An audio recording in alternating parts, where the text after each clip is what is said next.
सबको नमस्कार। पिछले महीने जब दिल्ली में बहुत तेज़ी से कोरोना के केसेस बढ़ने लगे और हम सब देख रहे हैं कि ये वाली कोरोना की वेव कितनी ख़तरनाक है, बहुत ज़्यादा संख्या में इसमें लोग सीरियस हो रहे हैं, अस्पतालों की ज़रूरत पड़ रही है, आईसीयू की ज़रूरत पड़ रही है, काफ़ी ज़्यादा लोगों की मौत भी हो रही है। तो 20 अप्रैल को मजबूरी में हमें दिल्ली में लॉकडाउन लगाना पड़ा था। केसेस लगातार बढ़ते जा रहे थे। लॉकडाउन लगाने की वजह से और भी अन्य कई कारणों की वजह से 26 अप्रैल को आके 35% पॉजिटिविटी रेट बढ़ गया था। 35% बहुत ज़्यादा होता है, मतलब 100 लोगों का अगर हम टेस्ट करते थे तो 35 लोग उसमें पॉजिटिव निकलते थे। 26 अप्रैल के बाद से चूंकि लॉकडाउन लगाया था, एक तरह से थोड़ी सी चेन टूटनी चालू हुई थी इसकी कोरोना की। 26 अप्रैल के बाद से धीरे धीरे केसेस कम होने चालू हुए और अब पिछले 1-2 दिन के अंदर 23%, 35% से 23% पॉजिटिविटी रेशो आ गया है। तो केसेस कम होने चालू हुए हैं दिल्ली के अंदर। इसमें आप सब लोगों का बहुत ज़्यादा सहयोग रहा। दिल्ली के लोगों ने जम के सहयोग किया।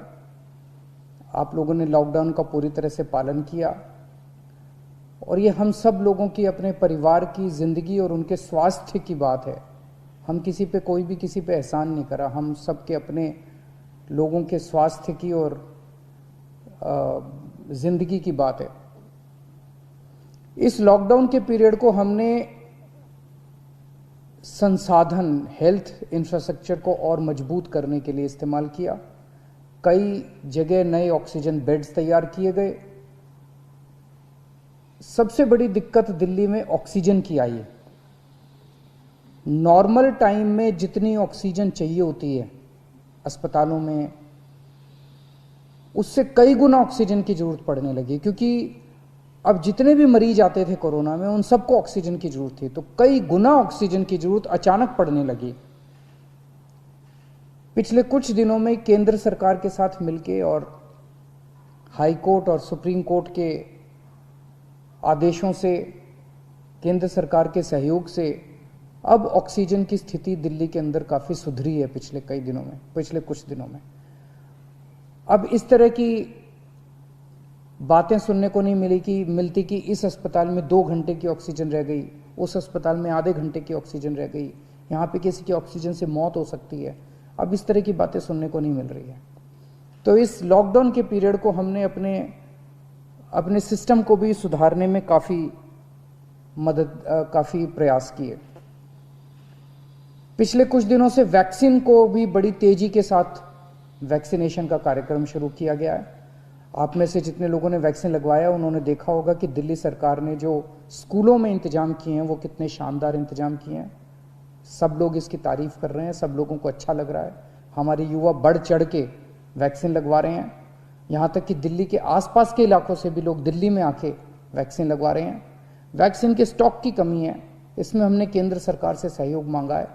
मुझे पूरी उम्मीद है जैसे केंद्र सरकार अन्य बातों पे भी सहयोग करती रही है, इसमें भी हमारा पूरा सहयोग करेगी।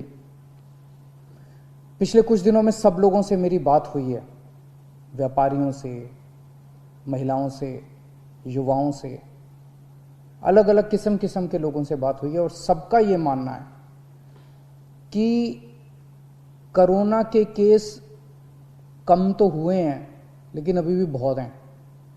23% अभी भी संक्रमण दर है। अभी ढिलाई नहीं दी जा सकती, अभी समय नहीं आया है ढिलाई देने का। तो सबका ये मानना है कि अभी लॉकडाउन को और एक्सटेंड करने की ज़रूरत है।